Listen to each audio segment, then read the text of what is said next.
Captain Marcus Holt walked across the bridge of his ship, the UES Defiant. His boots made soft sounds on the metal floor as he moved between the control stations. The ship was big enough to hold 180 people, and they were all going home after a successful mining trip to the outer planets. Marcus looked out the front window at the stars. They looked peaceful, like tiny diamonds scattered across black cloth. But peace never lasted long in space, and Marcus knew that better than most people. The warning sounds started screaming through the bridge. Red lights flashed on every control panel, and the crew moved quickly to their positions. "Captain, we have 6 ships coming out of hyperspace," said Lieutenant Emma Torres from her station. Her fingers danced over the controls as she tried to get more information. "They are not like any ships in our database." Marcus felt his stomach tighten, but his face stayed calm. He had been a captain for 15 years, and he learned long ago that showing fear made his crew afraid too. "Show me what we are dealing with." The main screen flickered to life. 6 alien ships hung in space around them, their hulls glowing with strange blue and green lights. They looked like giant sea creatures made of metal and energy. The biggest ship was twice the size of the Defiant, and Marcus could see weapons pointing at them from every angle.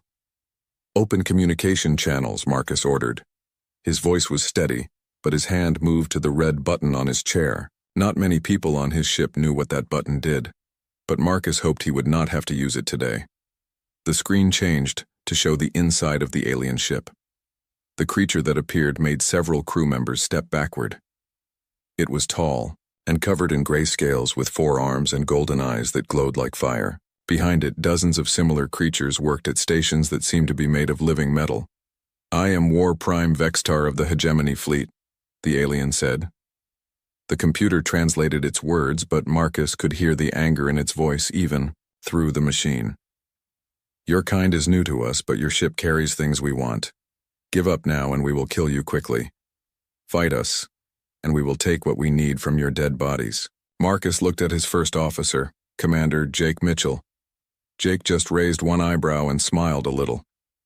The rest of the bridge crew stayed calm, as if giant alien warships threatened them every day. "War Prime Vextar," Marcus said, his voice friendly but with something cold underneath. "Thank you for the offer, but we will have to say no." The alien's golden eyes became thin lines. "You do not understand, small creature. We are the strongest hunters in 17 star systems. We have destroyed civilizations that were old when your world was still learning to make fire. This is not a discussion." "No," Marcus agreed, his voice becoming very quiet and dangerous. "It really is not." The screen went black. For a moment, space was quiet except for the sound of the ship's engines and the soft beeping of computers. Then the alien ships began to glow as they charged their weapons. "Sir," Torres called out, "they are powering up what looks like plasma cannons. The energy readings are very high." "Chief Engineer Walsh to the bridge," came a rough voice over the intercom. "All systems are running perfectly. Should we show them what real power looks like?" Marcus nodded to Mitchell, who pressed several buttons on his control panel. Warning lights filled the bridge with red light as metal shields slid over the windows. "All crew, this is the captain," Marcus announced to the whole ship. "Battle stations. Remember what we learned in training. They started the fight, we finish it." The crew moved like they had practiced this many times. In the engine room, Chief Walsh smiled as he looked at displays that showed power levels most alien species could not even dream of. The Defiant was not just an exploration ship, though it looked like one from the outside. "Captain," Torres said, "the alien ships are moving into attack formation. They seem very confident." Marcus sat down in his captain's chair and pressed a few buttons on the arm. "They should be confident. Against most ships they would win easily." "But we are not most ships," Mitchell said with a grin. "No, we are not." Marcus looked at the tactical display showing the 6 alien ships surrounding them. "Chief Walsh, bring us to condition red. Full power to all systems." Down in the engine room, Walsh flipped switches that activated systems hidden throughout the ship. The Defiant began to change. Armor plates shifted, revealing weapon ports that had been completely invisible before. The ship's smooth curves became sharp angles designed for war. "Captain," Torres reported, The aliens are scanning us again. I think they are confused by what they are seeing. Let them be confused for a few more seconds, Marcus said. Then we will give them something to really think about. On the alien flagship, War Prime Vextar studied the readings his crew was giving him. The human ship looked different now, more dangerous, but their weapons still seemed weak compared to hegemony technology. Fire all weapons, he ordered. Turn that ship into space dust. 6 beams of superheated plasma shot through space toward the Defiant. Each beam was powerful enough to destroy a small moon. They hit the human ship at exactly the same time, creating an explosion bright enough to be seen from several star systems away. When the light faded, the Defiant was still there. Its hull did not even have burn marks on it. Impossible, Vextar whispered. Our weapons can cut through any known armor. On the bridge of the Defiant, Commander Mitchell checked his instruments like he was reading the weather report. Adaptive shield matrix held at 23% capacity, Captain. They are using directed plasma. It works well against most ships, but our quantum resonance barriers were built specifically for this type of weapon. Marcus nodded. Chief Walsh, are you ready? Yes, Captain. The fusion cores are running like beautiful music. Should we begin the show? Something small, Chief. We do not want to scare them too much yet. Marcus looked at the alien ships on his screen. They hung in space like predators that had just discovered their prey could bite back. Lieutenant Torres, return fire. Use only the point defense lasers. Yes, sir. Targeting the flagship. A single thin beam of light reached out from the Defiant. It looked no more dangerous than a flashlight beam, just a line of coherent photons that barely showed up on sensors. It struck the alien flagship in the middle and cut through it like a hot knife through butter. The massive hegemony warship split in half, its glowing lights flickering and dying as air rushed out into space. War Prime Vextar watched in horror as his flagship broke apart. Hundreds of his warriors, beings who had conquered star systems, died in seconds. He had never lost a ship to what he thought was a weak species. How is this possible? He transmitted to the human ship. On the Defiant, Lieutenant Torres looked at her readings. Clean cut, Captain. Focused gamma-ray laser went through their hull like it was paper. No life signs detected on the flagship. Any response from the other ships? Marcus asked. They are not moving, sir. I think they are in shock. Marcus looked at the 5 remaining alien ships.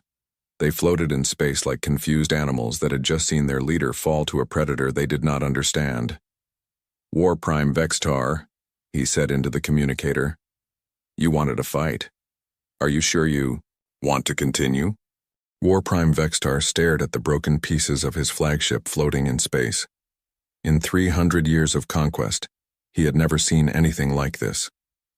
The human ship had cut through the most powerful vessel in his fleet like it was made of thin metal. He was now commanding from his second ship, the Bloodclaw. Around him, his crew worked frantically at their stations, trying to understand what had just happened. Sub-Commander Krelnix, Vextar called to his tactical officer. Scan that ship again. Tell me how they did this. Krelnix's 4 arms moved quickly over his controls. His golden eyes reflected the data streaming across his screens.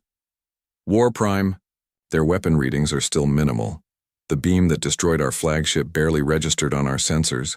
It should not have been able to penetrate our armor. But it did, Vextar said, his voice filled with rage and something he had not felt in decades, fear. It cut through the Devourer like it was nothing. On the bridge of the Defiant, Captain Marcus watched the alien ships through his view screen. They were keeping their distance now, no longer confident in their ability to win an easy victory. Captain, Lieutenant Torres reported from her station. The remaining 5 ships are spreading out. They appear to be preparing for another attack, but they are being more careful this time. Commander Mitchell looked up from his tactical display. They are probably trying to figure out how we destroyed their flagship with what looked like a small laser beam. Chief Walsh to bridge, came the engineer's voice over the intercom. Captain, I have been monitoring their communications. They are very confused about our technology. They keep scanning us, but they cannot understand what they are seeing. Marcus smiled. That is exactly what we want them to think. How are our main weapon systems? All green, Captain. The fusion cores are running at full capacity. and the quantum torpedo tubes are loaded and ready. Should I bring the railguns online? Not yet, Chief. Let us see what they do first. War Prime Vextar made his decision. He had lost one ship, but he still had 5 vessels with enough firepower to destroy a small planet. Whatever trick the humans had used, it could not work against a full assault from multiple directions. All ships, he broadcast to his remaining fleet. Attack pattern 7. Use everything we have.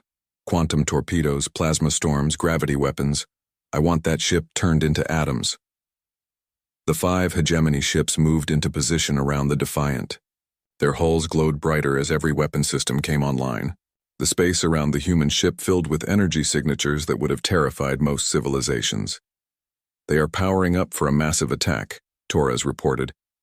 I am reading quantum torpedo locks, multiple plasma cannon charges, and something that looks like a gravity well generator. Impressive, Marcus said calmly. How long until they fire? 30 seconds, sir.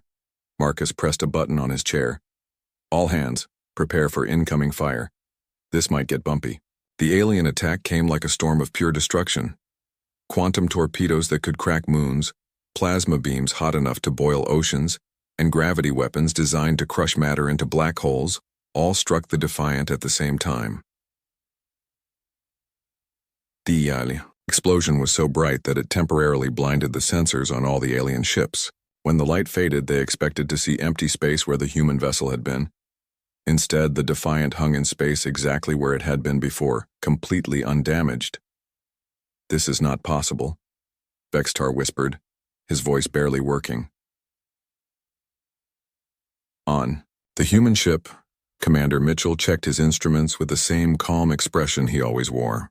Adaptive shields held at 47% capacity, Captain.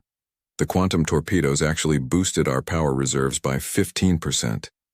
The gravity weapons canceled each other out, and the plasma beams were channeled into our secondary power grid. Excellent, Marcus said. Chief Walsh, I think it is time to show them what human engineering can really do. With pleasure, Captain.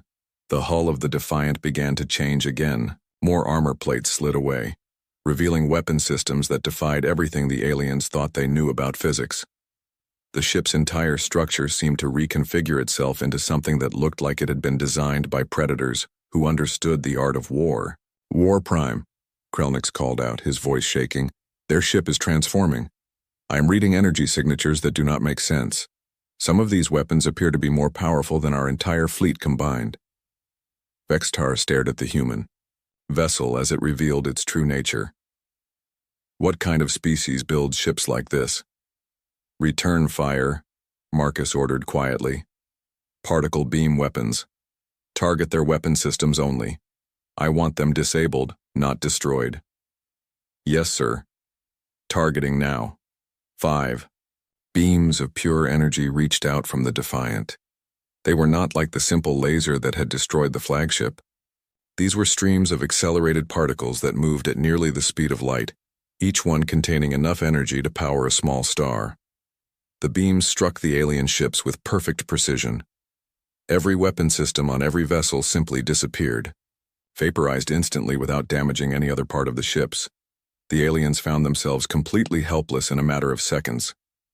Impossible precision, Vextar said to himself. They could have destroyed us all, but they chose to only take our weapons. Marcus opened a communication channel to all the alien ships. War Prime Vextar, your fleet is now defenseless. Your weapons are gone, but your ships and crews are safe. Do you understand what this means? Vextar thought about the question. The humans could have killed everyone in his fleet, but they had chosen not to. They had shown mercy to enemies who had attacked them without warning. You could have destroyed us, he said. Yes, Marcus replied. We could have. But humanity learned long ago that the strongest species is not the one that can cause the most destruction. It is the one that knows when not to destroy. Why? Vextar asked. Why show mercy to enemies? Because, Marcus said, sometimes enemies can become something better. But that is a choice you have to make. Before Vextar could respond, new alarms started sounding on his bridge. His communications officer turned to him with wide, frightened eyes. War Prime. We are receiving priority transmissions from Hegemony High Command. Fleetmaster Torgan is demanding to know why we engaged an unknown species without authorization. Vextar felt his blood turn cold. Fleetmaster Torgan was the supreme commander of all Hegemony military forces. If he was getting involved personally, this situation was about to become much more dangerous. Put him through, Vextar said. The view screen showed an alien even more terrifying than Vextar. Fleetmaster Torgan was covered in battle scars. His golden eyes burned with the fire of 1,000 conquered worlds, and his voice carried the authority of absolute power. War Prime Vextar, you will explain why you attacked an unknown species without permission from High Command. Fleetmaster, these humans possess technology beyond our understanding. They destroyed the Devourer with a single shot and disabled our entire fleet without— Silence! Torgan's roar cut across space. You have made contact with a species we know nothing about. You will hold your position until the Grand Fleet arrives to deal with this situation properly. Marcus raised an eyebrow. Grand Fleet? That sounds serious. Lieutenant Torres checked her long-range sensors. Captain, I am detecting massive hyperspace distortions throughout this sector. Whatever is coming, it is very big. Marcus sat back in his chair and considered the situation. The Defiant had been designed to look like a simple exploration vessel while carrying enough firepower to fight a small war. But if an entire alien fleet was coming, things were about to get much more complicated. All stations, maintain battle. Readiness, he ordered. And someone get me a direct line to Admiral Ross. I think she needs to know what is happening out here. 3 hours passed like years. War Prime Vextar sat on his bridge, watching his disabled ships float helplessly in space. His crew had tried everything to restore their weapons, but the human particle beams had been too precise. Every weapon system was completely destroyed while life support and engines remained perfectly functional. War Prime, his communications officer reported. Fleetmaster Torgan is demanding hourly updates on the human vessel's activities. What activities? Vextar asked bitterly. They are just sitting there, waiting. They could destroy us at any moment, but they choose not to. I do not understand these creatures. On the Defiant, Captain Marcus stood near the main view screen watching the stars. The alien ships had not moved since he disabled their weapons, and long-range sensors showed massive distortions in hyperspace. Something very large was coming. Captain, Lieutenant Torres called from her station. I have Admiral Ross on Priority Channel 7. The view screen split to show a woman with steel-gray hair and the bearing of someone who had commanded fleets in real wars. Behind her, Marcus could see the bridge of a much larger ship. Marcus, Admiral Catherine Ross said simply, report your status. First contact situation, Admiral. The Hegemony fleet attacked without warning, claiming they were going to kill my crew and steal our cargo. I was forced to defend the ship. Casualties on our side? None, Admiral.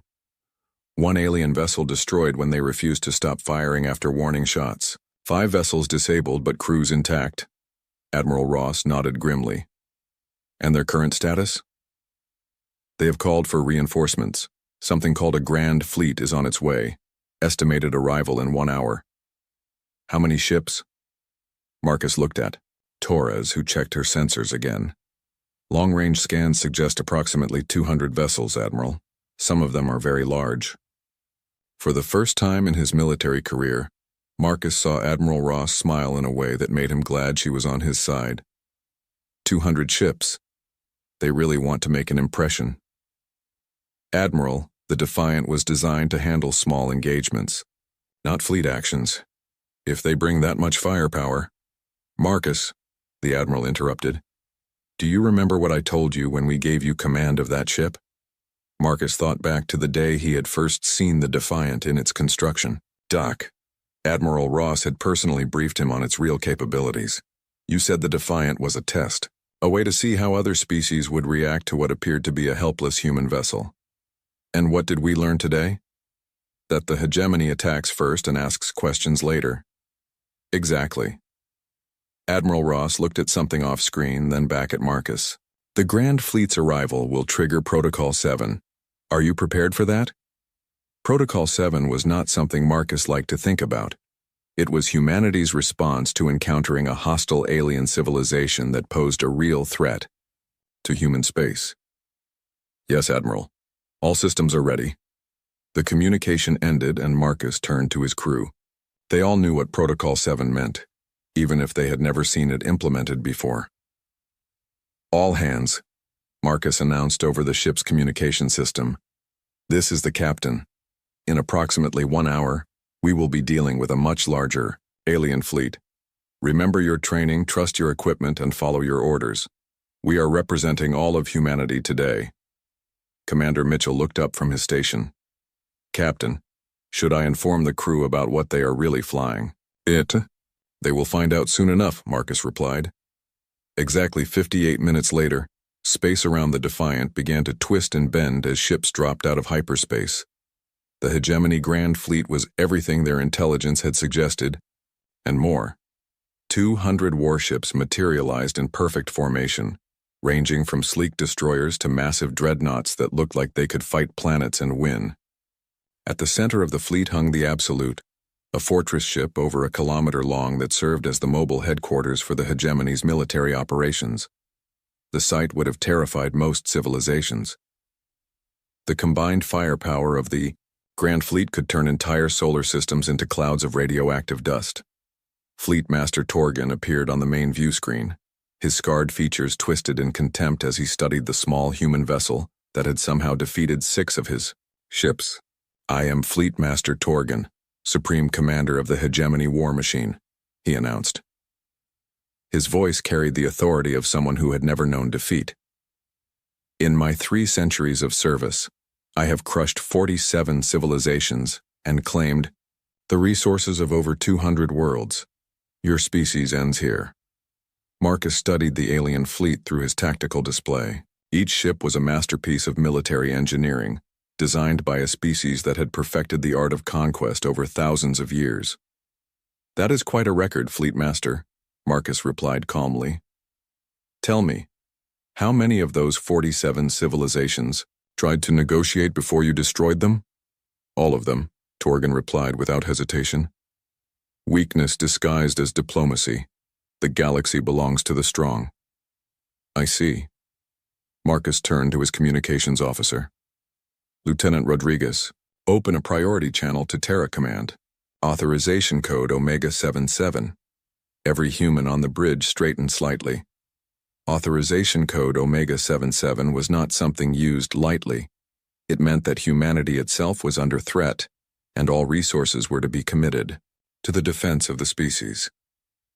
Moments later, Admiral Ross appeared on a secondary screen. But now Marcus could see more of her ship's bridge, and what he saw made him smile grimly. The Terra's Wrath was humanity's greatest achievement in military engineering, a ship designed to fight wars across interstellar distances. Captain Holt, Admiral Ross said, execute Protocol 7. Yes, Admiral. Marcus turned to his crew. All stations, this is no longer a diplomatic mission. We are at war. The transformation of the Defiant was dramatic, but what happened next was beyond anything the aliens had ever seen. Space around the human ship began to shimmer and bend as more vessels decloaked. First dozens, then hundreds of human warships materialized from nothing. Each one was larger and more advanced than the Defiant, and their weapon signatures made the Hegemony fleet look like toys. But it was the ship that appeared directly behind Admiral Ross that caused complete silence. On every alien bridge, the Terra's Wrath was 3 kilometers of angular depth, a vessel so large it had its own gravitational field. Impossible, Fleet Master Torgan whispered. Our sensors detected nothing. How could an entire fleet hide from us? Because we have been watching you for decades, Admiral Ross replied calmly. Every world you destroyed, every species you enslaved, every act of conquest you celebrated. We recorded it all while planning for this day. The tactical displays on every Hegemony ship began screaming warnings as they detected energy readings that made no sense. The human weapons were not just more advanced, they operated on principles the aliens did not understand. You knew we would eventually threaten you, Torgan said, his voice losing some of its confidence. We knew species like yours always make the same mistake, Marcus replied. You assume that because you can defeat most civilizations, you can defeat all civilizations. Sir, Torres reported, I am receiving surrender signals from 63 hegemony vessels. The rest appear to be powering weapons. Admiral Ross's voice cut across all communication channels. Any hegemony vessel that powers weapons will be considered hostile and destroyed. You have 30 seconds to comply. The wait seemed endless. Marcus watched as more and more alien ships powered down their weapons, but 47 vessels, including Torgen's flagship, kept their weapons charging. Time is up, Admiral Ross announced. What happened next lasted only 3 seconds, but it changed the balance of power in the galaxy forever. The human fleet fired simultaneously, their weapons reaching across space at the speed of light.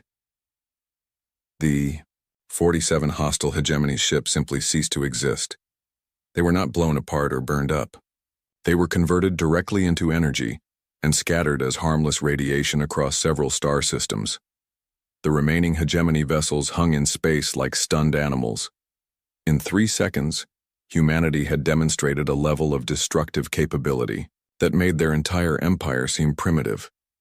Fleetmaster Torgen, Admiral Ross said, your flagship was destroyed because you chose to power weapons. We detected your escape pod. You have one chance to speak for your species. A smaller screen showed Torgen in an emergency survival pod, his golden eyes wide with shock. How is this possible? We are the apex predators of the galaxy. You were, Marcus corrected. Now you are a species that needs to decide what it wants to become. Before anyone could respond, space shimmered again as new ships arrived. But these vessels were different, elegant and flowing with hulls that seemed to bend light around them. This is Ambassador Veltar of the Galactic Council, came a new voice. All hostilities will cease immediately. We have much to discuss. The arrival of the Galactic Council ships changed everything. Captain Marcus had heard rumors about the Council during his years in the Terran Navy, but most people thought they were just stories. Ancient beings who guided the development of younger species from the shadows, never interfering directly in galactic affairs. But here they were, and their presence made both the human and hegemony fleets seem small and insignificant. Ambassador Veltar's ship was beautiful in a way that hurt to look at directly. Its hull seemed to be made of crystallized starlight, and it moved through space without any visible means of propulsion. When it spoke, its voice reached every ship simultaneously, regardless of communication frequencies. Fleetmaster Torgen, the ambassador said, the hegemony's expansion across the galaxy has been observed and recorded. Your civilization's actions have been weighed according to the ancient laws. In his escape pod, Torgen tried to maintain his dignity despite having just watched his flagship vaporized in an instant. The hegemony answers to no authority but our own strength. Your strength proved insufficient, Veltar replied simply. Captain Marcus Holt, humanity's development has proceeded faster than our most optimistic projections. Your species has achieved in centuries what takes most civilizations thousands of years. Marcus felt the weight of representing his entire species. Ambassador Veltar, humanity seeks only to protect itself and explore the galaxy peacefully. We have no desire for conquest. And yet you possess the capability to destroy civilizations, the ambassador observed. This is the paradox that makes your species unique. Admiral Ross spoke from her massive flagship. The Council has been watching us? For over 2 centuries, Veltar confirmed. Since your species first achieved nuclear technology, we have monitored your progress. Most species that develop such destructive power quickly destroy themselves. Humanity chose a different path. The space around them filled with more council ships as the ambassador continued speaking. Each vessel was unique, representing different aspects of technologies and philosophies that had been refined over millions of years. The hegemony represents one extreme, Veltar explained. A species that uses strength only to dominate others. Most civilizations follow this path and eventually collapse when they encounter something stronger than themselves. What is the other extreme? Marcus asked. Species that become so peaceful they cannot defend themselves when threatened. They are quickly conquered by civilizations like the hegemony. War Prime Vextar, still commanding his disabled ship, found the courage to speak. What about species that find balance between the two? Those are rare, the ambassador replied. They become the guardians of galactic peace. They possess the strength to protect the weak, but the wisdom to use that strength, only when necessary. Admiral Ross understood immediately. You want humanity to become guardians. We want humanity to choose its own path, Veltar corrected. But the galaxy needs species capable of standing against threats that even the Council cannot face alone. What threats? Marcus asked. The ambassador's ship pulsed with what might have been concern. The galaxy is vast, and there are regions we dare not explore. Ancient evils that were locked away eons ago. Alien intelligences that view all biological life as a disease to be cured. Entities that exist partially outside our dimension and seek to pull everything into their realm of madness. The bridge of the Defiant fell silent as the crew absorbed this information. Marcus had always known that space was dangerous, but the idea of threats that scared beings as advanced as the Council was terrifying.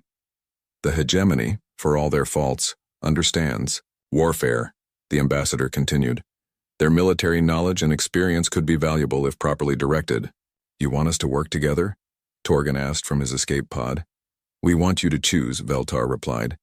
The hegemony can continue its path of conquest until it encounters something that destroys it completely, or it can learn new ways to use its strength. Commander Mitchell looked up from his tactical station. What would that look like practically? The hegemony would transition from an empire of conquest to a protective force, Admiral Ross answered, understanding the direction of the conversation.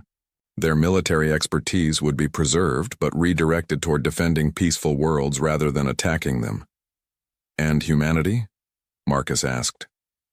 Would emerge from careful isolation to take its place as a major galactic power, the ambassador replied. Your technological innovations and strategic thinking would benefit all peaceful species.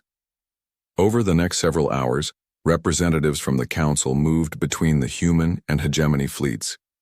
They spoke with officers, examined ship designs, and evaluated the cultures that had created both civilizations. Marcus found himself in a strange conversation with War Prime Vextar over secure communication channels. The alien who had tried to kill him hours earlier was now discussing tactical approaches and military philosophy.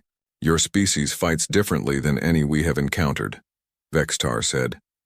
The hegemony uses overwhelming force to break enemy resistance quickly, but you disabled our fleet with surgical precision, destroying only what you needed to destroy. Humanity. Learn through painful experience that victory means nothing if it cost you your soul, Marcus replied. Our history is full of wars that were won but left the winners worse than the defeated. This is a concept the hegemony has not considered, Vextar admitted. We have always measured success by the completeness of our victories. How do you measure failure? Marcus asked.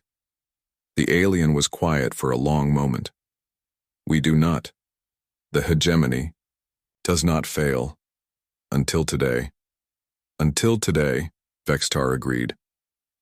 On the Terra's Wrath, Admiral Ross was having a different conversation with Fleet Master Torgan, who had been brought aboard a Council ship for negotiations. Your species has two choices, she told him bluntly. Evolution or extinction. The galaxy is changing, and civilizations that cannot adapt get left behind.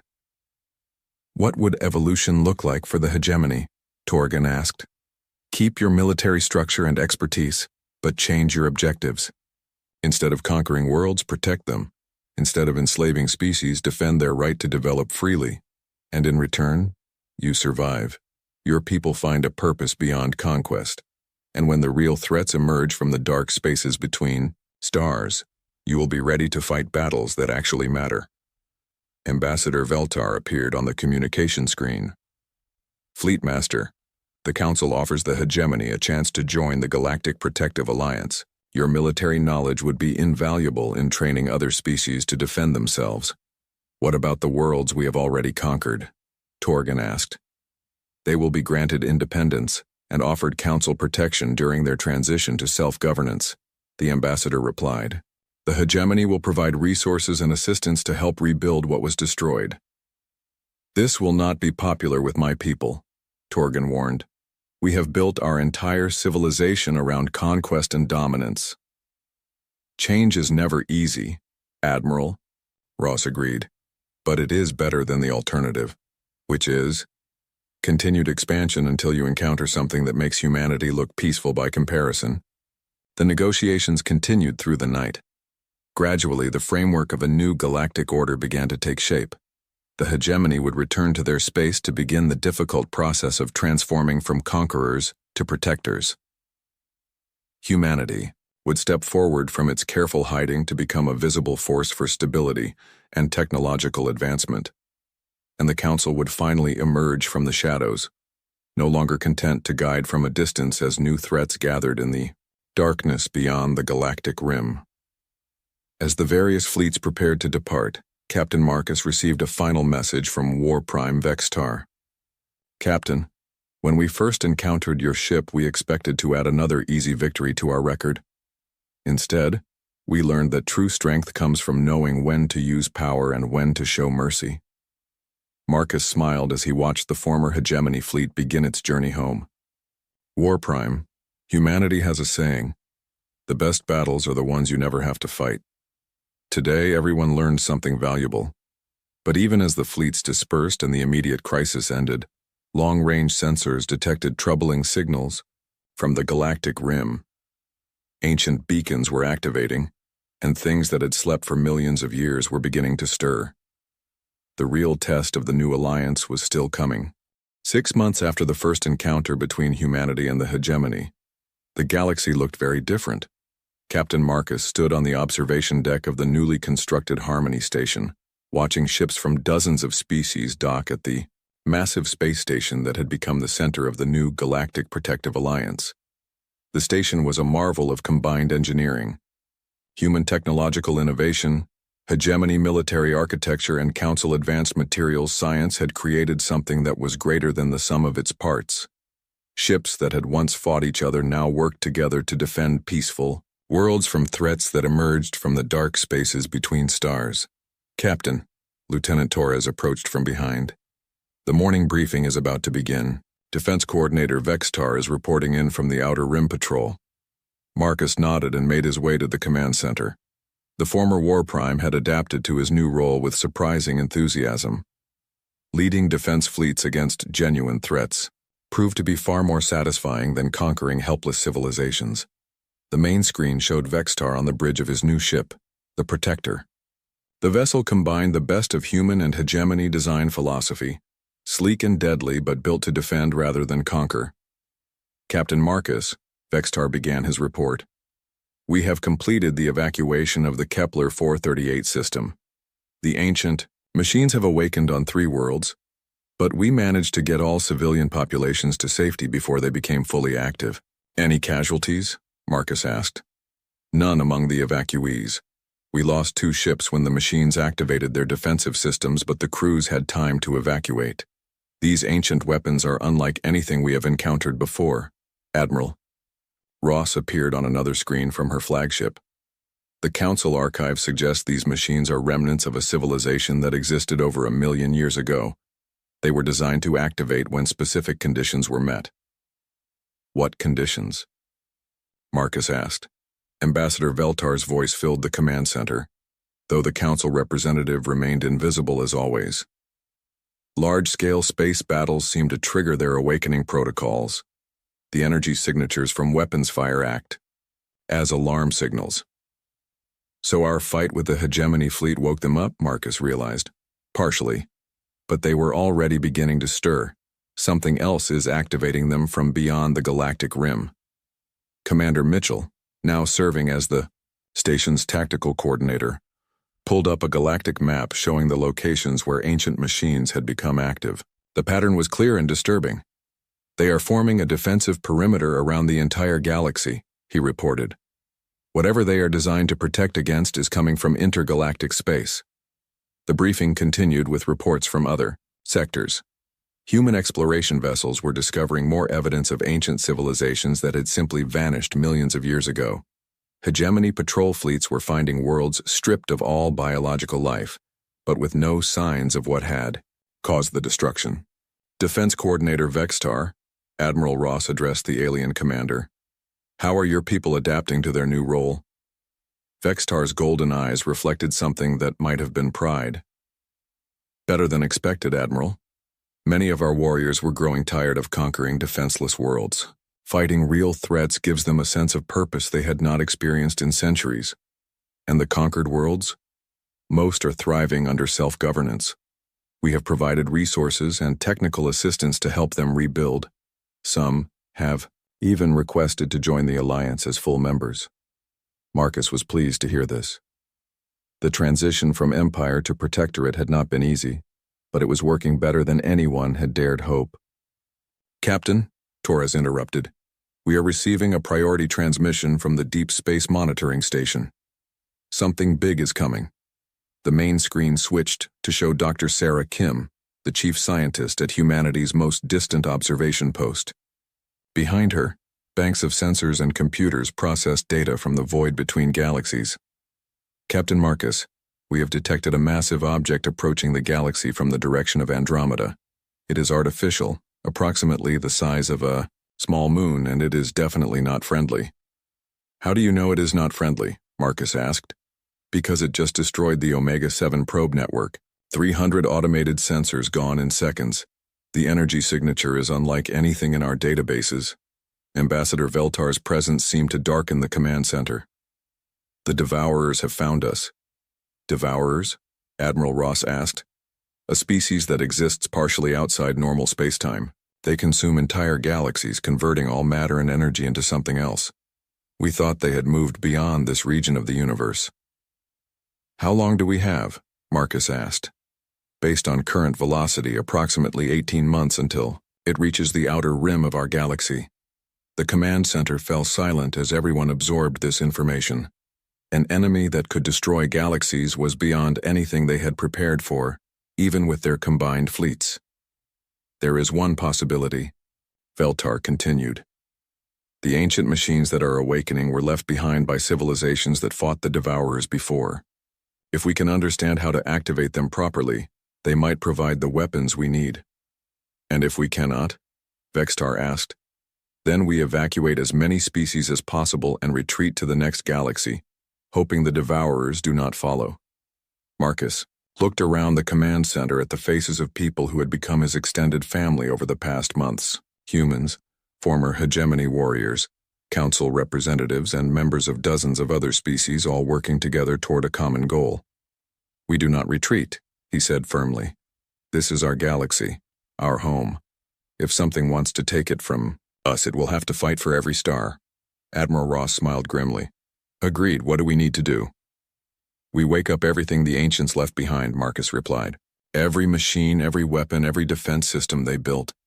We study their technology, we adapt it to our needs, and we show these Devourers what happens when they threaten our home." Over the following weeks, the Alliance threw all its resources into understanding the ancient technology.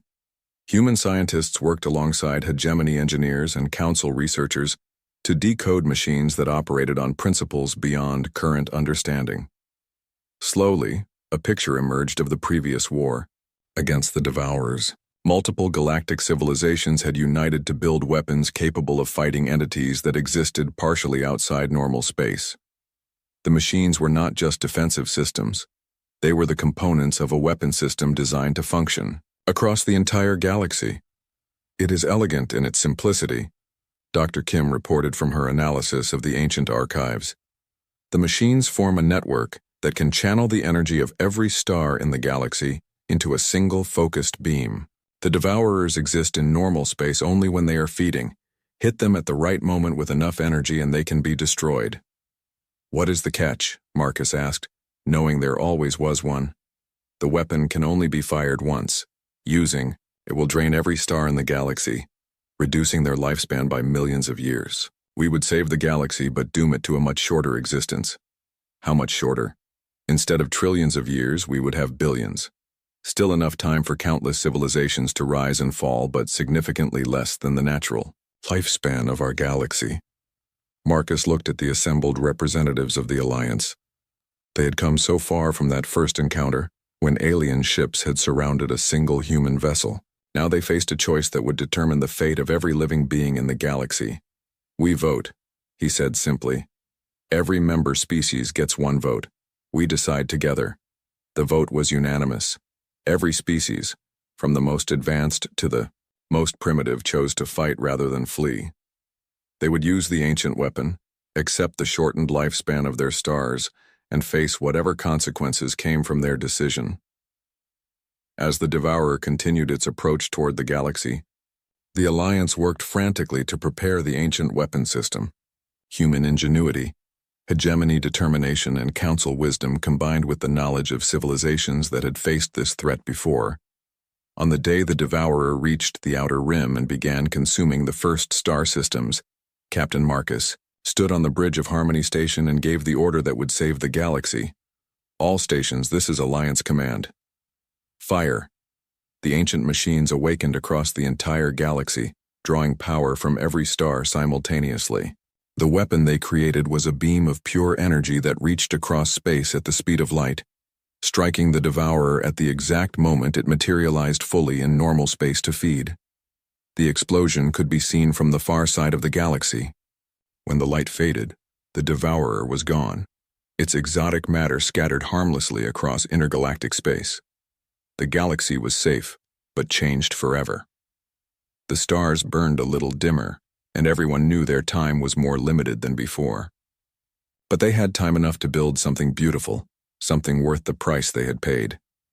As Marcus watched the celebration ships from 100 worlds lighting up space with fireworks and joy, he thought about how it all began with a simple encounter between enemies who learned to become allies. The galaxy belonged to those who chose to protect it rather than conquer it, and that made all the difference. Captain Marcus Webb stood on the bridge of his ship, the Earth vessel called Defender. His face showed worry as he looked at the computer screens. The war with the alien race called the Krex had been going badly for 3 months now. Earth's forces were losing every major battle. The Krex were stronger than humans in every way. They had better weapons, more ships, and they seemed to know what humans would do before humans did it themselves. Many human colonies had already fallen to their attack. Millions of people were dead or missing. "Captain," said Officer Maria from her station, "we are getting a message from Admiral Johnson. The Krex fleet is moving toward our mining base on planet Xerion. He wants all available ships to help defend it." Webb felt his stomach tighten. The Defender and the 2 smaller ships with it were all that could reach Xerion in time. But 3 ships against an entire Krex battle fleet was suicide. Still, they had to try. The mining base had over 50,000 workers and their families. "Set course for Xerion," Webb ordered. "Maximum speed." The ship shook as it jumped to faster-than-light travel. Webb knew they would arrive in 2 hours. He also knew it might be the last 2 hours of his life. Young Officer Blake was watching the sensors. His job was to spot enemy ships before they got too close. Suddenly he called out in a confused voice, "Captain, I am seeing something strange. There is a huge energy reading forming right between us and the Krex fleet, but there is nothing there on the visual screen." Webb walked over to Blake's station and looked at the readings himself. The energy signature was massive, bigger than anything they had ever seen. It was like looking at the power output of a small star. "Put it on the main screen," Webb said. Everyone on the bridge watched as empty space began to change. It looked like heat waves rising from hot ground, but in the vacuum of space. Then reality itself seemed to crack open like breaking glass. A ship appeared. It was enormous, easily 3 times longer than the biggest human battleship. Its hull was dark metal that seemed to absorb light rather than reflect it. Strange patterns covered its surface, lines and symbols that hurt to look at directly. The patterns moved and shifted as if they were alive. The bridge fell silent. No one had ever seen anything like this vessel. It was not human, but it was also clearly not Krex. This was something else entirely, something from beyond known space. Webb, recovered first.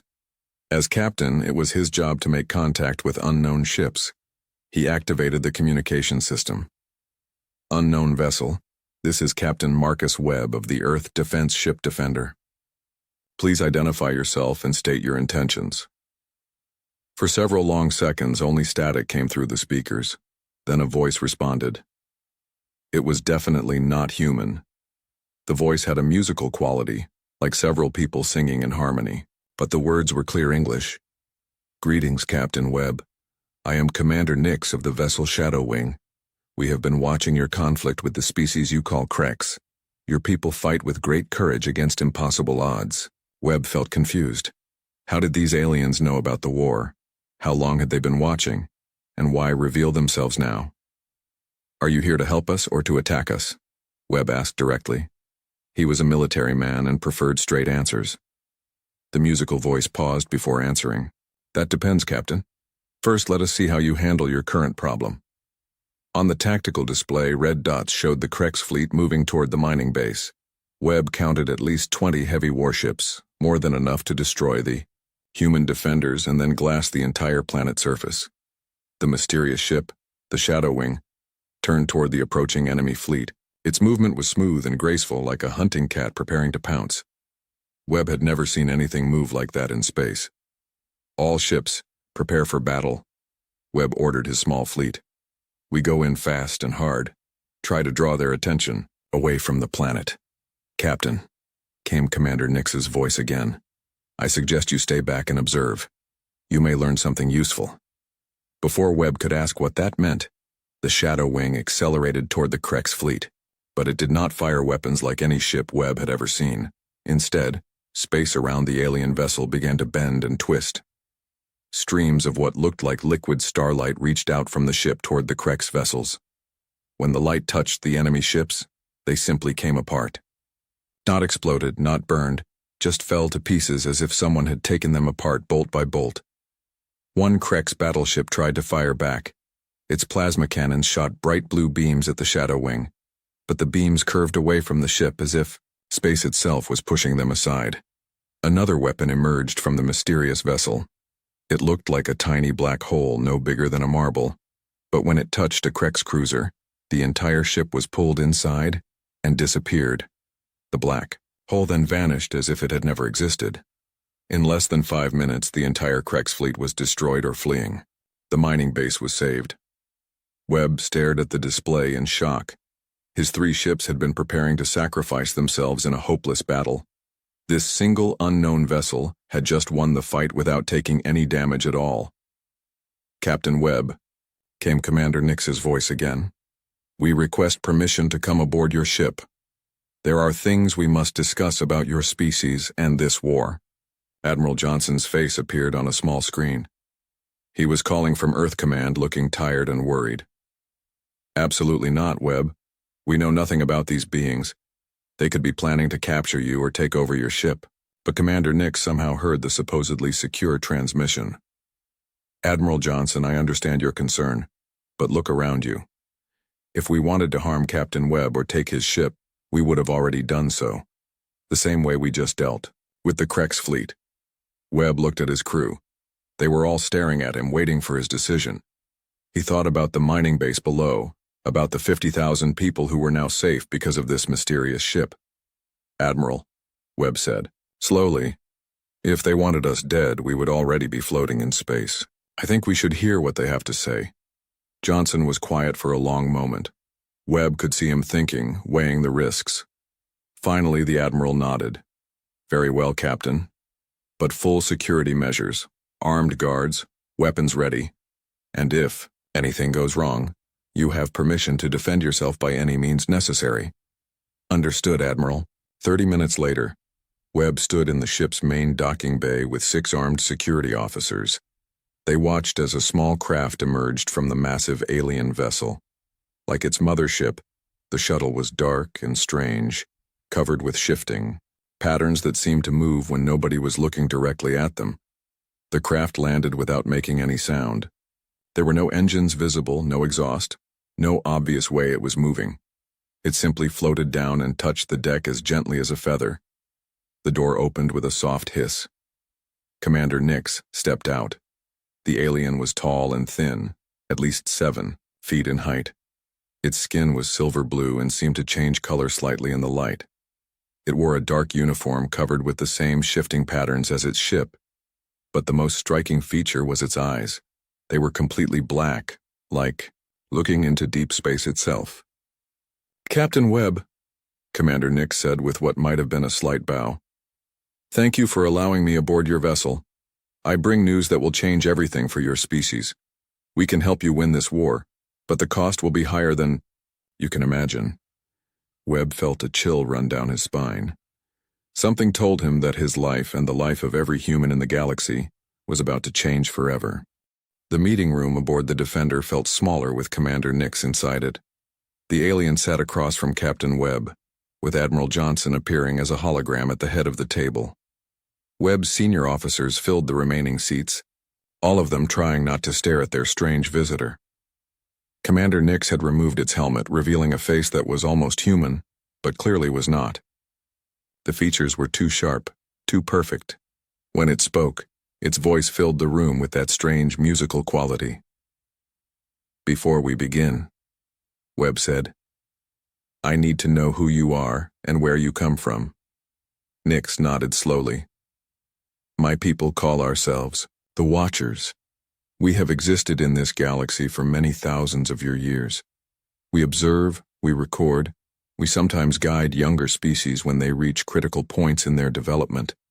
Chief Engineer Lopez leaned forward. "What about the Kreks? Are they one of these younger species too?" The alien's dark eyes seemed to grow even darker. "The Kreks were a mistake, a species we tried to help long ago, but we guided them poorly. They were once much like humans, curious about the universe and eager to explore, but they chose the path of conquest instead of cooperation." Admiral Johnson's hologram flickered with interference. "Commander Nix, what exactly are you offering? Why help us now?" "Because humanity stands at the same crossroads the Kreks faced centuries ago," Nix replied. "You can choose to become conquerors like them, or you can choose a different path. But first you must survive this war." Webb studied the alien carefully. "What makes you think we can beat the Kreks? They have better technology, more ships, and they have been winning every major battle for months." "Technology is not their greatest advantage," Nix said. "Their real strength comes from unity. Every Krex thinks and acts as part of a larger whole. When one Krex learns something, they all learn it instantly. When one makes a decision, they all support it completely." Officer Maria spoke up from her position near the door. "You mean they are like a hive mind?" "More complex than that, but similar. It makes them incredibly efficient in war. They never waste time arguing or disagreeing about strategy. They never have to explain orders or coordinate attacks. They simply act as one." Webb began to understand.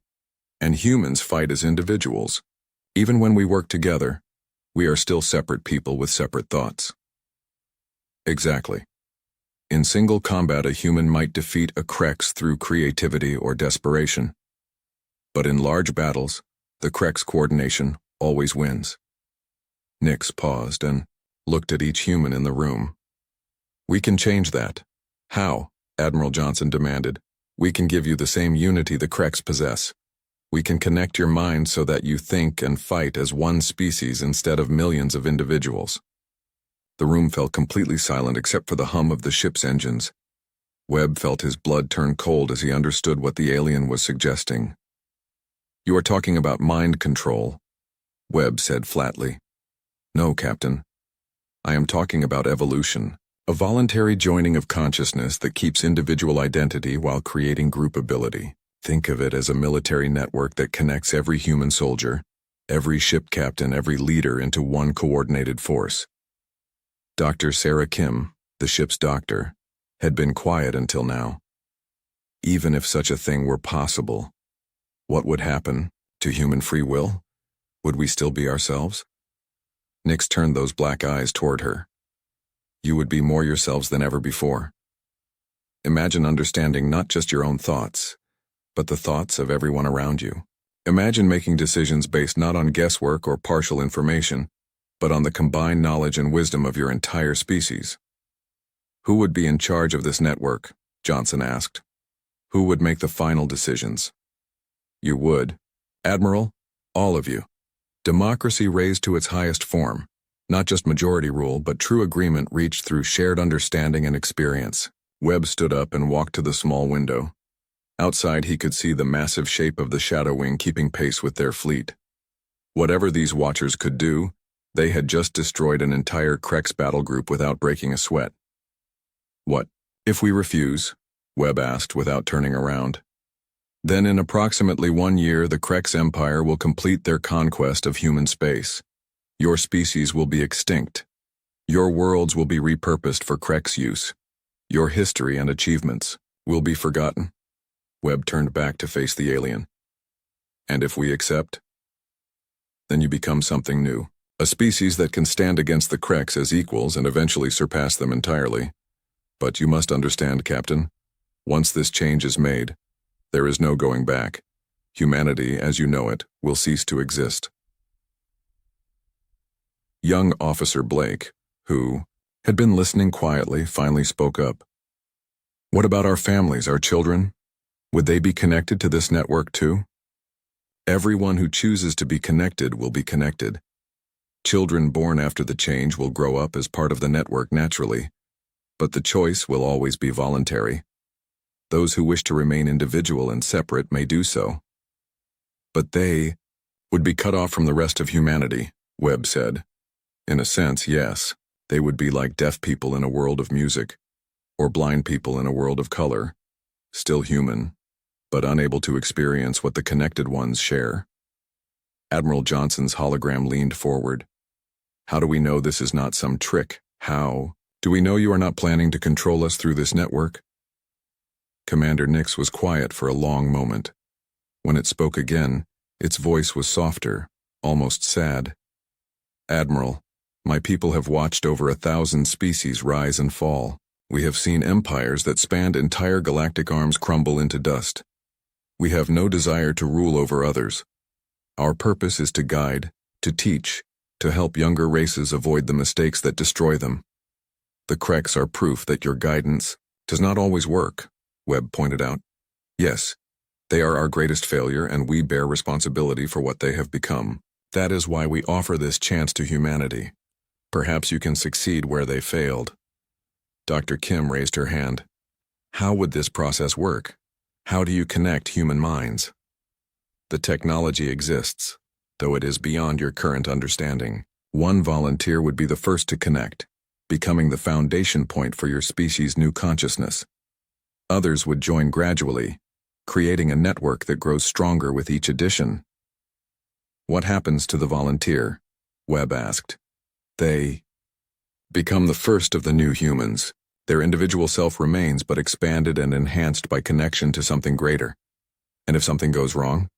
Nix was quiet again. The volunteer would die, and we would need to try again with someone else. Webb looked around the room at his officers. These were good people, brave people who had already risked their lives many times for humanity. Now they were being asked to risk something even more precious, their very identity as individuals. Alarms suddenly began ringing throughout the ship. Officer Blake jumped to his feet and checked his portable scanner. Captain, multiple Krex signatures, appearing on sensors. They are dropping out of hyperspace right on top of us. Webb ran to the bridge with everyone else following. The main screen showed a terrifying sight. Not just ships this time, but a massive Krex construction that was easily 10 times larger than their biggest battleship. It is a battle station, reported Commander Stone grimly. Intelligence told us the Krex were building them, but we did not think any were finished yet. Webb watched as the huge sphere began launching smaller vessels like a hive releasing angry insects. Hundreds of Krex, fighters and cruisers swarmed toward the human fleet. Commander Nix, Webb called out, can your ship handle that battle station? The alien had followed them to the bridge. Its face showed what might have been regret. I'm afraid not, Captain. That station represents the combined industrial power of dozens of Krex worlds. Even the Shadow Wing cannot stand against such concentrated force. Webb felt his heart sink. If the Watchers could not fight that thing, then humanity had no chance at all. How long would it take to set up this network you described? Webb asked desperately. Under normal circumstances, several days, but we have developed an emergency procedure that can connect the first volunteer in less than an hour. And then? Then we discover if humanity has what it takes to evolve, Captain. The choice is yours, but you must choose now. The Krex battle. Station will be in firing range in 90 minutes. Webb looked at his crew, then at the approaching enemy fleet. 3 human ships against hundreds of Krex vessels and a battle station that could destroy planets. Unless they tried something that had never been attempted before. Do it, Webb said. Set up your equipment. We are going to take the biggest gamble in human history. The cargo bay of the Defender had been transformed into something from a science fiction movie.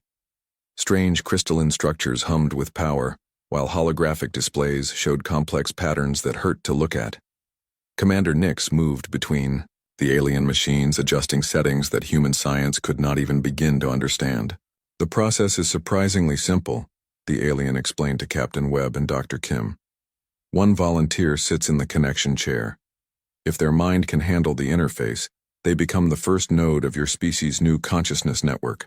Dr. Kim studied the chair with obvious concern. It looked like a throne made of living crystal with thin fiber optic cables that pulsed with soft blue light. What exactly happens to the volunteer's brain during the connection? She asked. Their neural pathways are enhanced and expanded. New connections form between brain regions that normally do not communicate. The mind becomes capable of processing information from multiple sources simultaneously. And if the volunteer's mind cannot handle it? Nix paused in its work. Brain. Death occurs within seconds. The neural system simply cannot cope with the expansion and shuts down permanently. Webb felt sick. They were asking someone to risk their life on an untested alien procedure with no guarantee it would even work. Officer Maria had been studying the readings from the alien equipment. Captain, I volunteer for the procedure. Absolutely not, Webb said immediately. You are too important to ship operations. That is exactly why I should do it, sir. I understand our communication systems better than anyone else on board. If this network is going to connect our ships and weapons, you need someone who knows how everything works together. Before Webb could argue further, alarms began sounding throughout the ship. The voice of Officer Blake came over the communication system. Captain, to the bridge immediately. The Krex battle station is powering up its main weapons. Webb ran to the bridge with the others following. The main screen showed the massive enemy station glowing with building energy. Smaller Krex ships were forming attack formations around it, preparing to sweep in after the station's weapons cleared the way. Time to weapons range? Webb asked. 47 minutes, sir, Blake reported. The energy readings from that thing are off the scale. One shot could vaporize our entire fleet. Webb turned to Commander Nix, who had accompanied them to the bridge. How long does the connection process take? 35 minutes for full integration. But the volunteer will begin receiving enhanced abilities within the first few minutes. That cuts it very close. Captain, Maria said, stepping forward. We need to start now, or we will not have time at all. Webb looked at his communications officer. She was young, barely 25 years old, with her whole life ahead of her. He was asking her to risk everything on the chance that alien technology might save them all. Sir, Maria continued, 50,000 people are living on the mining base below us. Billions more are depending on Earth's forces to stop the Krex advance. If there is any chance this works, we have to try. Webb closed his eyes for a moment. When he opened them, his decision was made. Do it. Get to the cargo bay and prepare for the procedure. As Maria left the bridge, Webb opened a channel to the other ships in their small fleet. All vessels. This is Captain Webb. We are about to attempt something that has never been tried before. If it works, we may have a chance against that battle station. If it fails, we will go down fighting as humans have always done. In the cargo bay, Maria settled into the crystal chair and looked up at Commander Nix. Will I still be me when this is over? You will be yourself, and more than yourself, the alien replied gently. You will be connected to something greater than any individual mind, but your thoughts and personality will remain your own.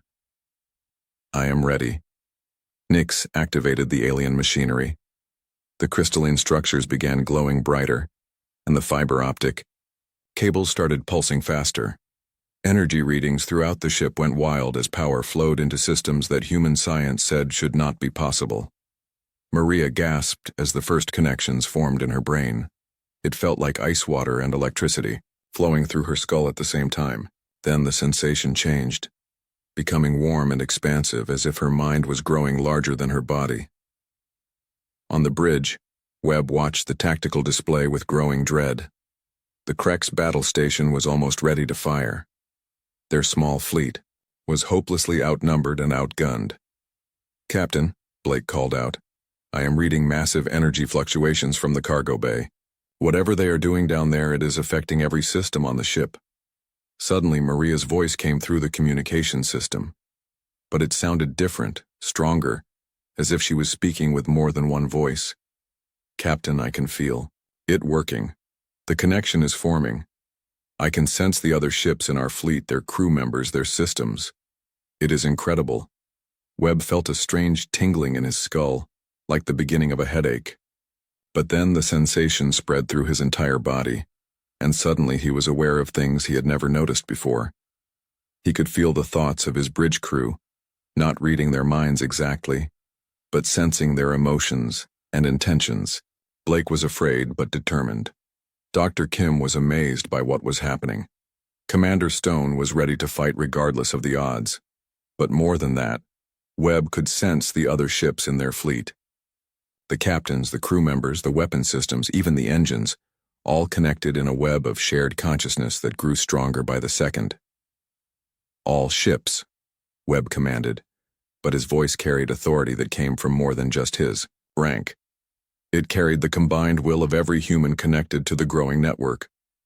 "I can see their attack pattern," Maria's enhanced voice reported. "The Krex fighters will come in waves, trying to overwhelm our defenses before the battle station fires its main weapon, but they are predictable. They always use the same formations, the same timing." Webb understood immediately.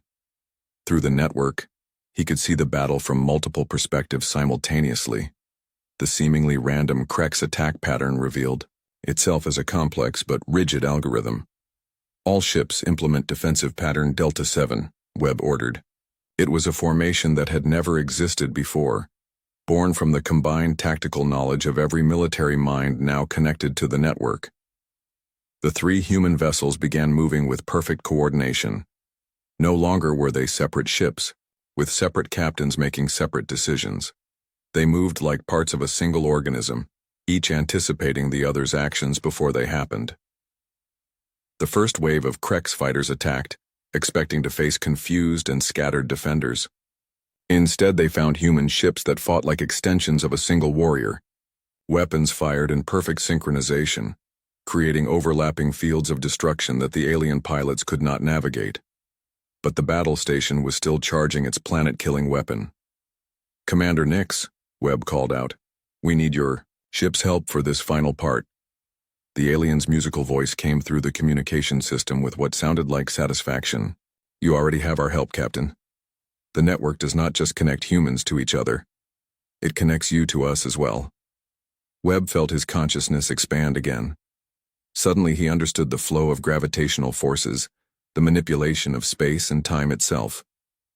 The knowledge of the Watchers flowed into the human network, combining advanced alien science with human determination and creativity. The three human ships began to move in ways that seemed to defy physics. They flickered in and out of normal space, appearing behind Krex fighters and disappearing before return fire could hit them. The battle station fired its main weapon, a beam of energy powerful enough to crack a planet in half, but the beam passed harmlessly through empty space where the human fleet had been moments before. Working together through the network, the human ships and the Shadow Wing focused their combined power on the massive station. Weapons that bent, space and time itself reached out like the fingers of an angry god. The attack lasted only 20 seconds. When it was over, the Krex battle station was collapsing in on itself, its structure unable to withstand the gravitational forces tearing it apart. The remaining Krex ships fled in all directions, their formation broken and their coordination shattered. Status report, Webb called out, though through the network he already knew the answer. All ships operational, Captain, came the response from dozens of voices speaking as one.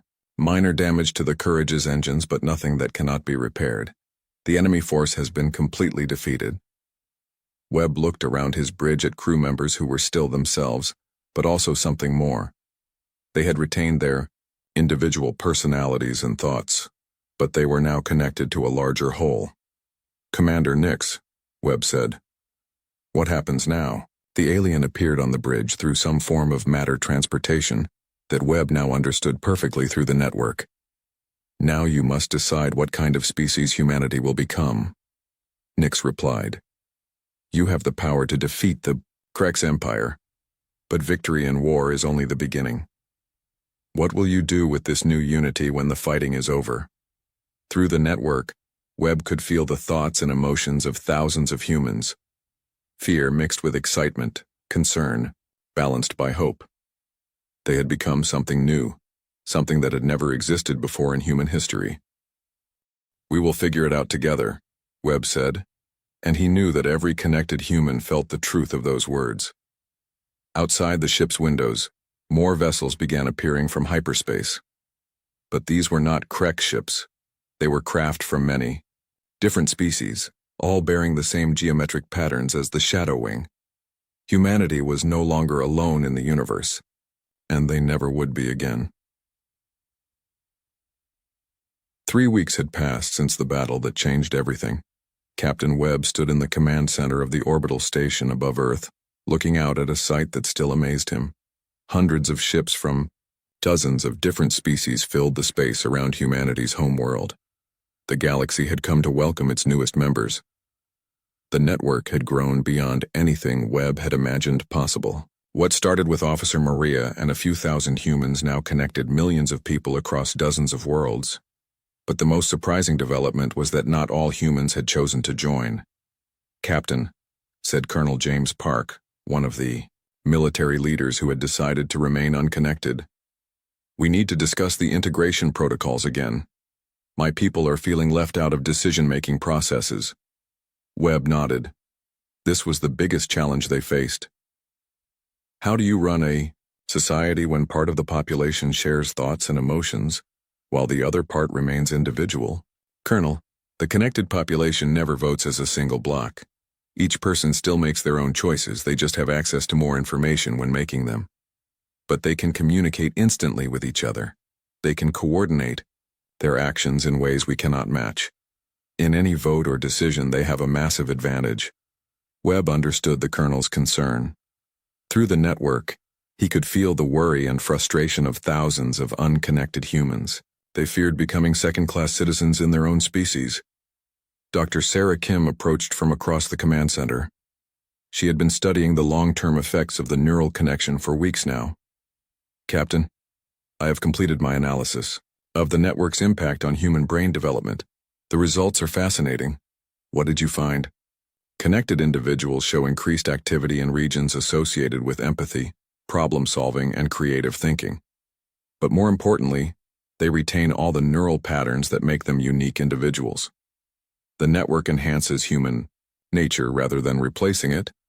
Commander Nix materialized beside them using the Watcher transportation technology. The alien had become a regular presence on Earth, helping humanity adapt to their new capabilities. Dr. Kim is correct, Nix said in its musical voice. We have observed this pattern in other species that successfully made the transition. Individual identity becomes stronger, not weaker, when supported by group consciousness. What about those who choose not to connect? Colonel Park asked. What happens to them in the long term? They remain fully human and fully valued members of society, Nix replied. Many species maintain both connected and unconnected populations for centuries. Each group brings different strengths to their civilization. Admiral Johnson's image appeared on the main communication screen. He was calling from the fleet assembling near Jupiter, where the final push against the Krex Empire was being planned. Webb, we have received intelligence about a major Krex fortress system. If we can take it, we will cut off their main supply lines and effectively end their ability to wage large-scale war. Webb felt the information flow through the network to thousands of connected military personnel. Within seconds, tactical analyses, supply calculations, and strategic recommendations were flowing back. "What does the network think?" Admiral Johnson asked. "The consensus is that it is definitely possible, but it will require coordination between at least 50 ships from multiple species. The Kreks have learned from their defeats and are adapting their tactics." "Adapting how?" Officer Maria, now serving as the primary network coordinator, stepped forward. Her role had evolved far beyond communications into something entirely new. "They are trying to jam our connections," she explained. "The Kreks have developed technology that interferes with the quantum frequencies the network uses to communicate. In their last 3 battles, they managed to partially disrupt coordination between connected personnel." Colonel Park looked concerned. "What happens if they can completely block the network during a battle?" "Then connected humans would fight, as individuals again, just like unconnected ones," Webb replied. "We would lose our tactical advantage, but we would not lose our basic abilities." Commander Nix had been quiet during this exchange, but now it spoke up. "There is something else. You should know about the Kreks' adaptation attempts. They are not just trying to jam your network, they are trying to create their own version of it." The room fell silent. Webb felt shock ripple through the network as connected humans across the solar system processed this information. "Explain," Admiral Johnson demanded. "The Kreks' collective consciousness is natural to their species, evolved over millions of years. But they have observed the effectiveness of the human network and are attempting to enhance their own capabilities, using similar technology." Dr. Kim leaned forward. "What would that mean for us?" "If they succeed, they would combine their natural unity with technological enhancements that could make them far more dangerous than before. The war could shift back in their favor very quickly." Webb walked to the observation window and looked out at the mixed fleet of human and allied vessels. Each species had contributed their best ships and crews to the coming battle. "How long do we have before they complete this enhancement?" Webb asked. "Our intelligence suggests perhaps 2 months," Nix replied. "But Captain, there is something else. The Kreks are not working on this project alone. They have found allies." Admiral Johnson's face grew grim. "What kind of allies?" "Species that rejected the path of cooperation and chose conquest instead. The Kreks have formed an alliance of aggressive civilizations. They call themselves the Dominion." Webb felt a chill run through him and simultaneously through every connected human in the network. This was no longer just about Earth versus the Kreks. This was about 2 different philosophies of civilization going to war on a galactic scale. "How many species are part of this Dominion?" Colonel Park asked. "At least 7 that we know of," Nix replied. "Perhaps more. They control roughly 1/3 of this galactic arm, and they are expanding aggressively." Officer Blake, who had been monitoring sensor readings, suddenly called out, "Captain, we have incoming ships. Multiple signatures dropping out of hyperspace at the edge of the system." The main screen switched to show the tactical display. Dozens of red dots were appearing at maximum sensor range, moving toward Earth at high speed. "Are they Kreks?" Webb asked. "Unknown design, sir. The computer does not recognize their ship configurations." Commander Nix studied the display with obvious concern. "Those are not Kreks vessels. They belong to the Ravagers, one of the most aggressive species in the Dominion Alliance." "What do they want?" Admiral Johnson asked. "Probably to test Earth's defenses before the main Dominion fleet arrives. The Ravagers specialize in hit-and-run attacks designed to gather intelligence and cause maximum fear." Webb felt the network activate as connected humans throughout the solar system began coordinating their response. Military personnel shared tactical data, civilian leaders organized evacuation procedures, and technical specialists prepared defensive systems. But he also felt something else through the network. Confidence.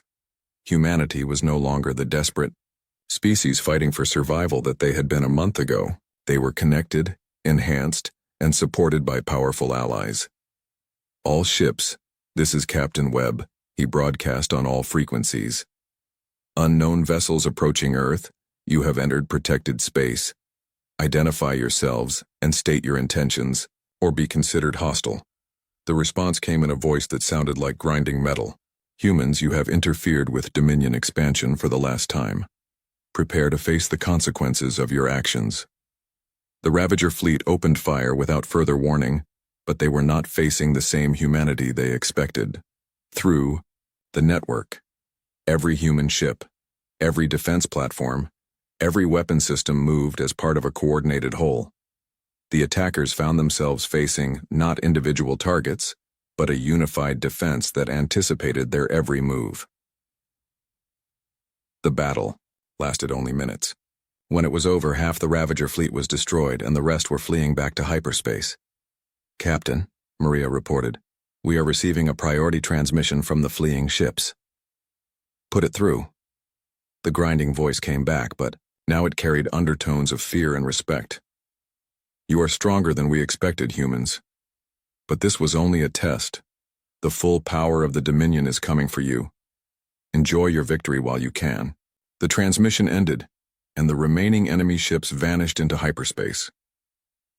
Webb looked around the command center at both connected and unconnected humans working together to assess the aftermath of the battle.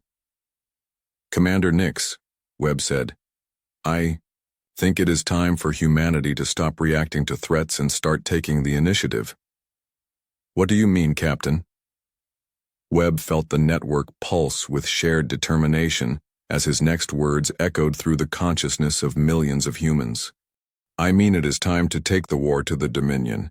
If they want a fight between cooperation and conquest, let's give them one they will never forget." The assembled fleet was the largest in galactic history. Over 300 ships from 27 different species hung in space near the edge of Dominion territory.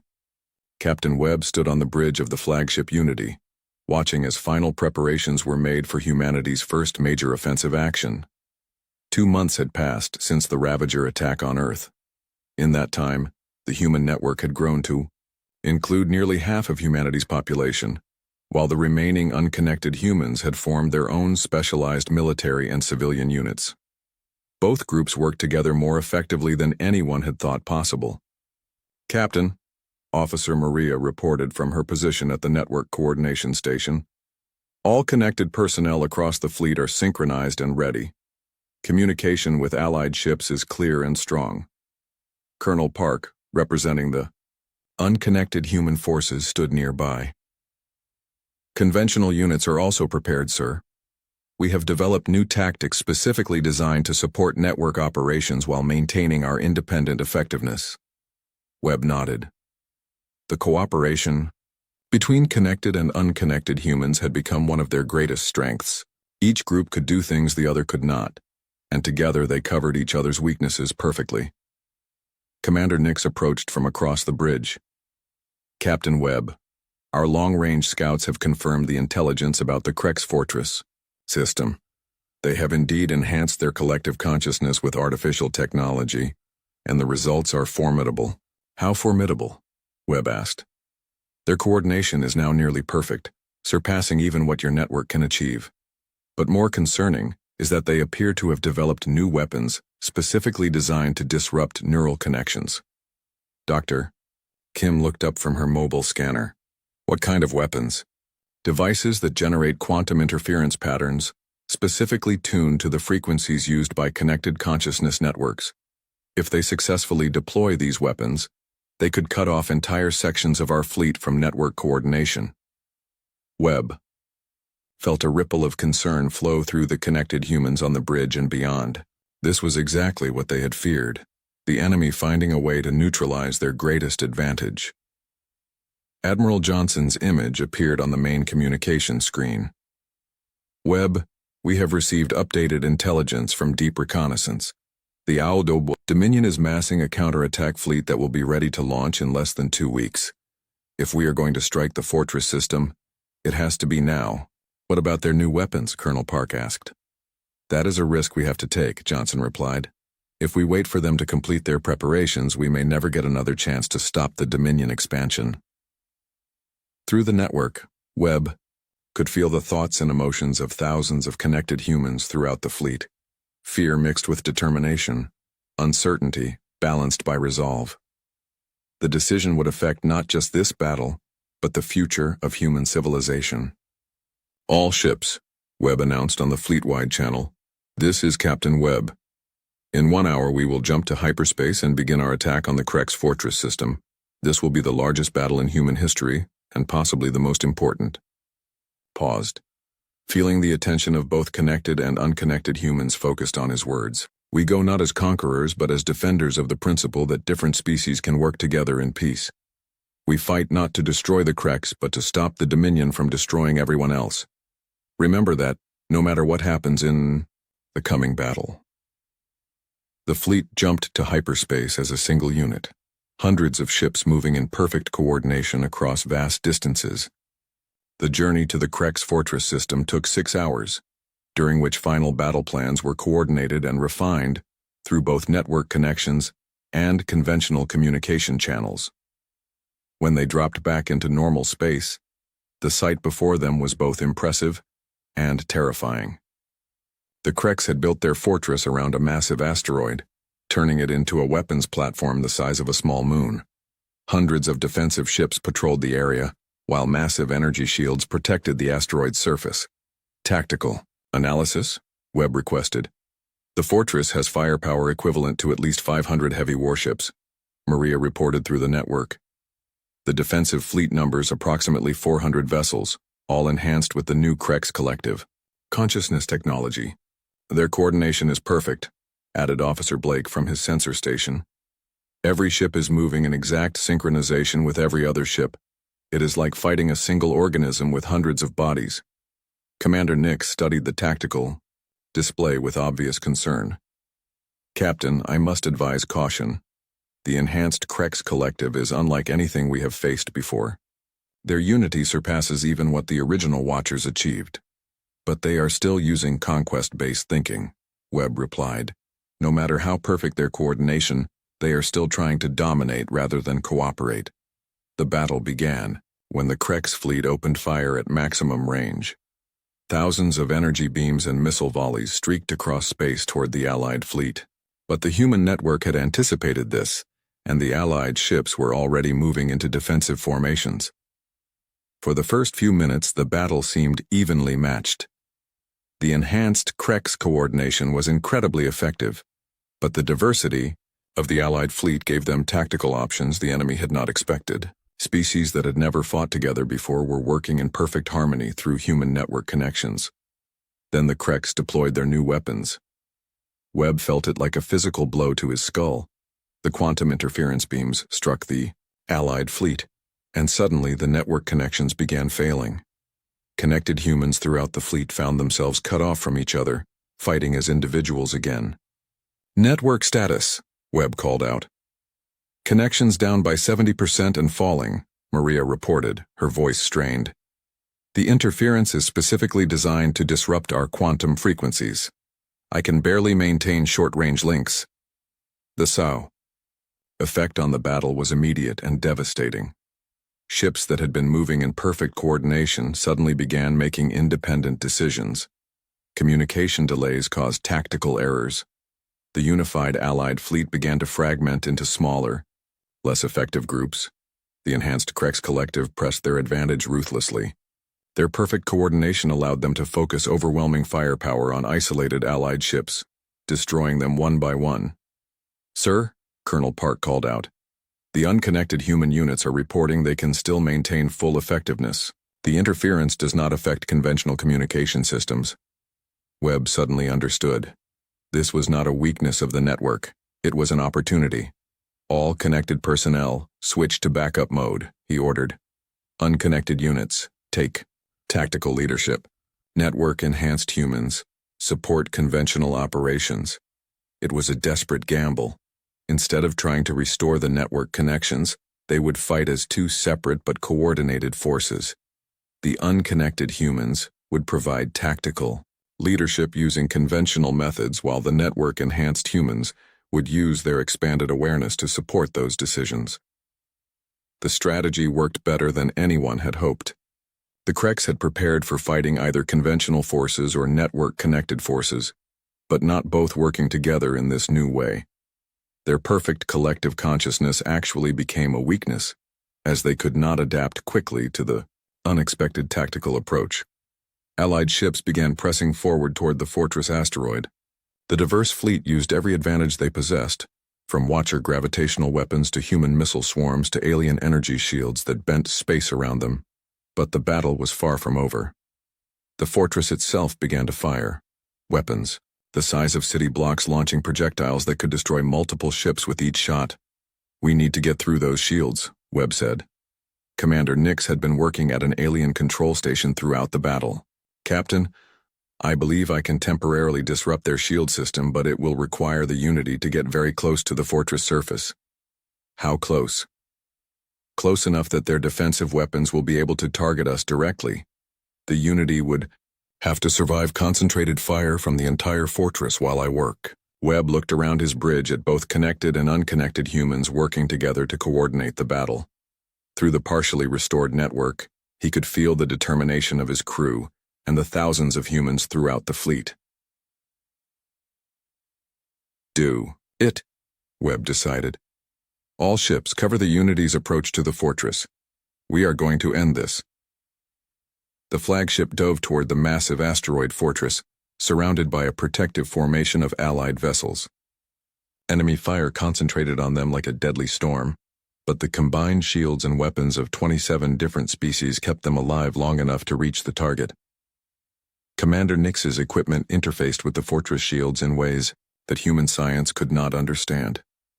For 30 seconds that felt like hours. The Unity absorbed devastating weapons fire while the alien worked. Then the shields failed. Every Allied ship in the fleet opened fire simultaneously on the exposed fortress. Weapons that could crack planets focused on a single target, pouring energy and projectiles into the Krek stronghold. The fortress held for almost a full minute before its structure began to fail. Internal explosions cascaded through the converted asteroid as critical systems overloaded. Then the entire fortress collapsed in on itself, taking half the remaining Krek's fleet with it. The surviving enemy ships fled toward hyperspace, their perfect coordination finally broken by the loss of their central command facility.